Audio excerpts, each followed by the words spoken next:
Hello, my people. Oh my God, you guys will say that Flo has abandoned this channel. No, I haven't abandoned this channel. Since last year, since this new dispensation took over, I've just been like this, looking at the Nigerian economy. Yeah, from the very first day, it became a roller coaster ride. Every time I decide to set up my tripod, set up my camera to come here and have a chat with you guys, even if it's for us to all come here and cry together, another one will happen and I'll be like, oh my God, wait, okay, I'll do the two together. Before you know it, another one has happened. How have you guys been holding up? For those of you investing in Nigeria, building in Nigeria, especially every single day, I feel for people that are currently building in Nigeria because it's crazy. It's crazy. Even if you live outside Nigeria, even if the exchange rate has increased, the prices of things have increased as well. So it's back to status quo. Anyway, I came up with a list because it's a long list. The list is long. Yeah, I have a list. I came bearing lists of the things that we will talk about because it's a lot. From the very first day, they yanked off the fuel subsidy. You know, this fuel subsidy was the only thing holding the Nigerian economy. In Nigeria, we still don't have 24/7 electricity in 2024. So the fuel subsidy was helping a little bit because, you know, people depended on petrol and diesel to, of course, there was no subsidy on diesel far back anyway, but let me be talking about the petrol. There are so many things to talk about. So if this video is all over the place, help me bring it back on track. So the people were depending on petrol to power their houses. I mean, you need light, at least light in your house. You need light to be productive. You need light to power your industry. If you manage to have a manufacturing industry in Nigeria, you need light for all these things. You need power. So that fuel subsidy was kind of holding things afloat. And they came and yanked it off. And everything went with it. Productivity went with it. The Naira sank with it. Small businesses failed. Transportation increased. Movement of goods and services became rocket science. So why wouldn't the economy be destroyed if that happens? Yeah. First subsidy, yeah, everybody was talking about first subsidy removal. It's how you remove it that is very important. We have a lot of things to talk about. So let's move to the next one. We were still suffering the fuel subsidy removal. They went and floated the Naira. It's like these people came with a list of, oh, let's think about all the possible things that would destroy this country. Let's start implementing it one by one. I mean, what? So they floated the Naira, and the Naira became like trading of dollar, everybody became a BTC technically. Yeah. I mean, from day to day, at some point, the dollar was, or the Naira, which one do I even talk about? Like, the Naira was sinking by 100 Naira every single day. You wake up today, it's 1,000 to $1. The next day, it's 1,001 to $1. The next day, it's 1,000 to, like, every single day. The Naira was sinking deep. That floating of the Naira. I heard that they are back to, they've unfloated it. We will get to that because, yeah, they've done and undone a lot of trash. The next one, they unbanned the crypto that Emefiele banned. You know, these people that are doing tumbon economics. Emefiele, that is now being held for whatever. It's exactly the same thing that he did, that they're holding him for, that they're doing. You remember how many videos I made about Emefiele on this channel? Yeah, we are back to that. So they unbanned crypto, and now they've banned crypto again, even arrested Binance. Where do I start? Arrested Binance officials that came to talk with them. What kind of country is this? Are we really looking for? Are we really looking for foreign investors? Are we? And then they increase the custom duty on a daily basis. If you have been following customs duty, you will know that you will understand why all these things are negatively affecting the economy.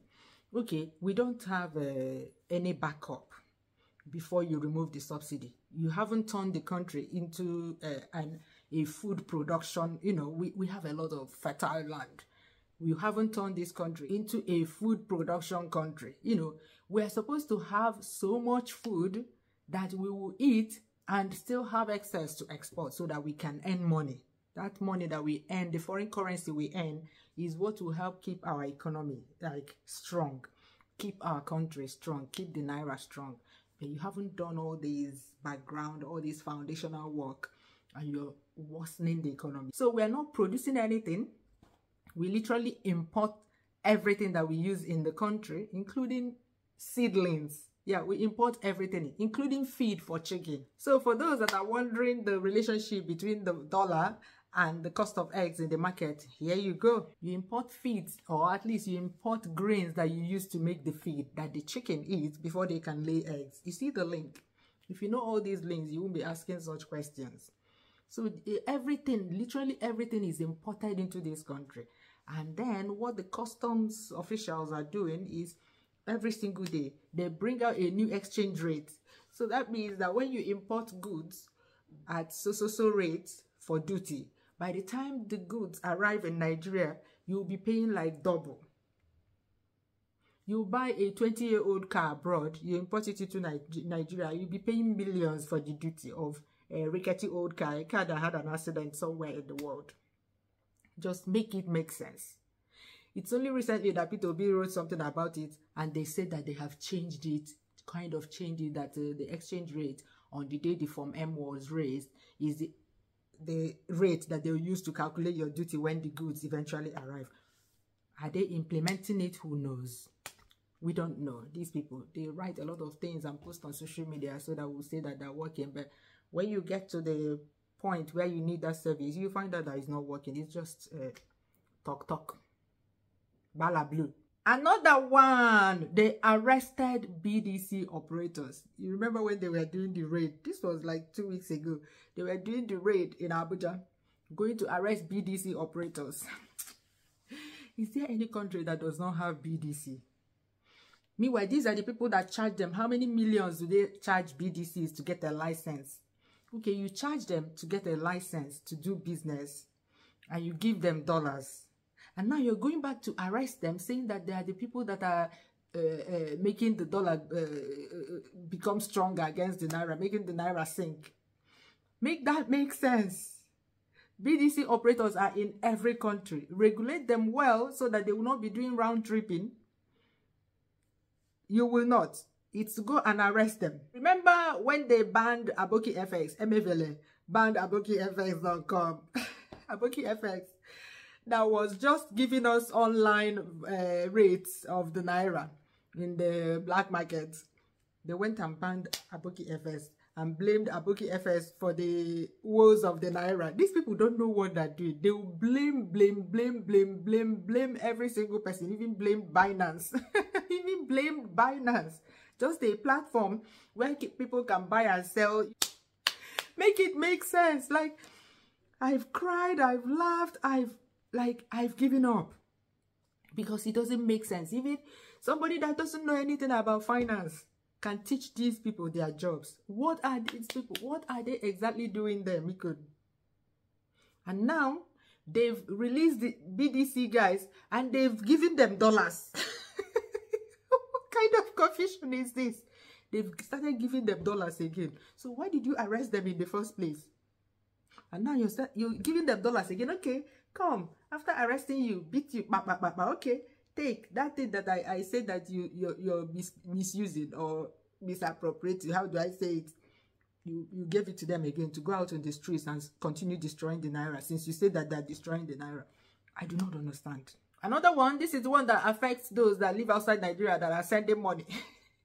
You guys, especially you guys in the US, you remember when I made the video about when they started sending dollars, you know, you could send dollars and people will receive dollars. I was telling you guys, this kind of thing kills an economy, destroys an economy. How can you make the dollar, the currency of another country, the legal tender in your country? That is why these people, our house is burning and they are busy chasing rats. Go and make the country a production economy. Invest in produce so that by this time next year we will solve the problem. Because they don't, even in spite of the expo that P2B has been giving them, they don't even know how to use the expo. You know how you give somebody expo in an exam? They will use number 5 and go and apply to number 2 and still apply it wrongly themselves. That's what is happening. If he know day, if he didn't day, he didn't day. So that time when I was telling you guys that receiving dollars in Nigeria kills an economy, you guys were, I'll keep calling you out. It's those of you in America. Yeah. Because those of us in Europe here, we're enjoying sending money at black market rates to Nigeria. Sending Naira. And you guys were being cheated. And then he said, you prefer the dollar. Sending the dollar so that the person will receive the dollar in spite of all the suffering that a lot of people that did not have access to withdrawing dollar in Nigeria or changing the dollar in Nigeria were going through. You guys were thinking about yourselves. Now you have seen it. It's back to full circle. Yeah? Now, they say that no more dollars. Confusion. No more dollars. When you send money to Nigeria, it must be received in Naira. I actually prefer that. I would rather you that is sending the money go and find an IMTO that will give you the best rate than for you to be sending dollar to Nigeria. This is part of the thing that keeps the black market going, keeps people buying and trading in dollars, keeps sending Naira to the abyss. But of course, those that are leading us, they are being misleading. They prefer that because that's the only way that they can finance their excess. You know, again, I explained this thing in that video, in one of the videos I made. For them to finance their huge budget of buying yacht, buying cars for themselves, building houses for themselves, both in Abuja and in Lagos, as if they were homeless before. For them to finance all these huge spendings, they need more Naira from the little dollar they're earning from oil. You get that? So that's why all these floating started. That's why all these unfloating started. That's why all these all these mess started, because they need more Naira. They don't have enough dollars. So because they need more Naira to finance their trillions of budget, they need the Naira to be down in the ditches so that when they convert their small money to be able to finance that. That's the only thing. What else did they do? They implemented expatriate tax. You know these foreign companies in Nigeria that employ foreigners, they say you have to be paying tax per head on each expatriate that is working for you. Do you know their reason? That they want to make these people to employ more Nigerians. How many foreign companies that need expatriates to be working for them are in Nigeria compared to small businesses? Create jobs for people. People will have a lot of jobs. A lot of Nigerians that don't even need to hire expatriates at all can start up businesses. But since you came in, companies have been dying here and there. Like where you have a low-cost attack. Create an enabling environment. Nigerians will build industries that will employ people. These industries will not even need a single expatriate. But here you are chasing 10,000 and 50. How much was it again?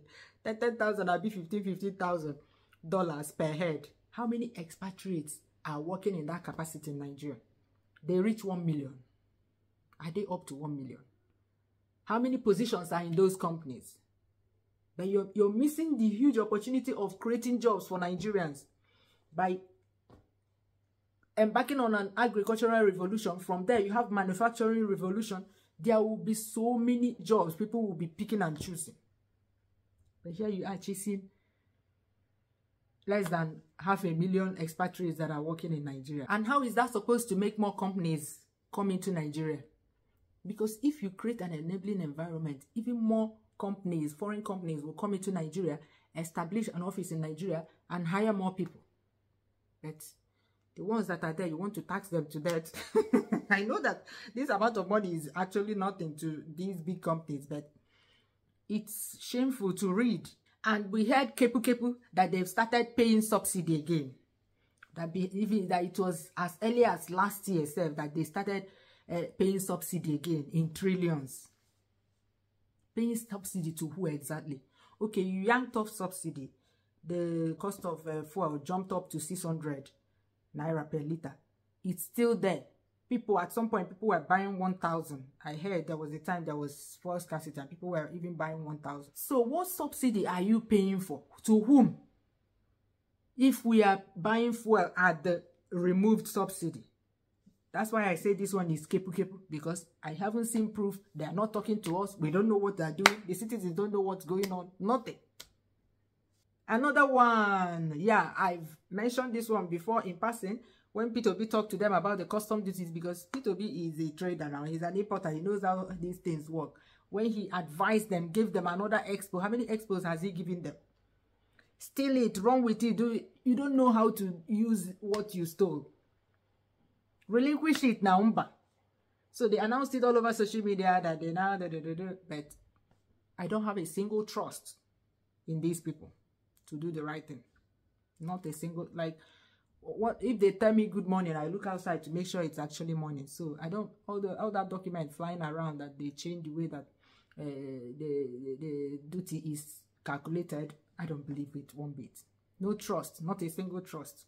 And if you don't have the trust of the people, there's nothing you're saying that everybody will be like waving you off. So these people are busy running helter-skelter, chasing what is not chasing them. Meanwhile, all the low-hanging fruits that they can use to make the economy better, they're not utilizing it because they're not interested in utilizing it. They're just there to mop up the money that they spent in rigging elections, in putting themselves in there, paying delegates in dollars and all those things. They don't have any plans. How are people happy that their country is in the trenches like this and going worse? And they're still busy traveling all over the world, traveling all over the place, saying that they're looking for foreign investors. If you have to go out to look for foreign investors, you're not doing it right. You're not doing it right. If you get it right, foreign investors will be the ones trooping here. They are watching the news. It's not about going to the museum in Dubai, going to climate change. The person way in house, they burn, they chase rats. Climate change, yes, is important, but right now, Nigeria has more pressing issues than all that. And you packed 1,500 people to go there. It's not about that. The whole world is looking at you, laughing at you. You're saying that you're working on the economy. You have not decreased the cost of governance. Look at how many ministers they have, created even new ones. SA to SA to SA to SA. Look at their convoy when they're moving around. What are you afraid of? If you're doing the right thing, the people will embrace you. The people will hug you. They want to hug you when you're passing. You don't need all that security. Look at insecurity. Have you seen any single thing they're doing about insecurity? Insecurity is the worst thing that can happen to any economy. That's the worst thing. Intangible assets or whatever it's called. It's the worst thing. The whole world is watching. The whole world is looking, hearing in the news, watching in the news every day. Just yesterday, was it not in Kaduna that school children, primary school children were taken again? So all those things, if you're not fighting insecurity, if we cannot see what you're doing, you haven't started. Okay? Look at the governor of Niger State that was saying that P2B was talking about Niger State in his when he was again for the opt-in time when he was receiving his award from leadership. Governor of Niger State came out. That one. He came out and was talking about, yes, that P2B says the right thing. Did you see the number of people standing behind him? Look at his entourage just from Niger State to Abuja. He packed all those people. And they are standing behind. Like, these people, if nobody is standing behind them, they cannot talk or what? Are they the people giving them morale? Was standing there talking. I was like, such an irony. Look at the entourage you packed to Abuja to come and do. I don't even know if he won an award. I don't know what he was doing there. But let's say he won an award. So to come and pick an award, you packed all those people. And these are all the money of the state that will go to all those people. Esther codes, this and that. And you're telling me that you heard what he said. I don't think you heard what P2B said. You were just coming there to talk. And already he has gone to bow down to his master. It's comical. Like, it's comical. What the hell? You have not put in a single penny into agriculture. At least we haven't seen it. If you have, tell us when you did. Tell us how you did it. You have not stopped oil theft. Rather, they are stealing more. What about smuggling? All these things that you're doing up and down. You haven't, like, these are very easy things to stop. You're not stopping them. You're busy traveling all over the world, wasting our money. You haven't done the ones that you can do. You're busy chasing people around. EFCC will be chasing this person, chasing this person, like child's play. Because if you remember anyone that these are the ones that I have on my list, the ones I can remember, because there are plenty. If you know anyone that I did not remember, please put it in the comment section below. Let's talk about this. We are just talking, because talking, I know that talking doesn't bring solution, but we just need to talk about these things, because it's mind-boggling. It's at least we can discuss about it, since, yeah, we've done all we can to vote, and they stole the vote. They don't know what to do with it. And since nobody wants to be unalived, we're all looking, sitting, waiting for Nigeria to implode. See you in my next video.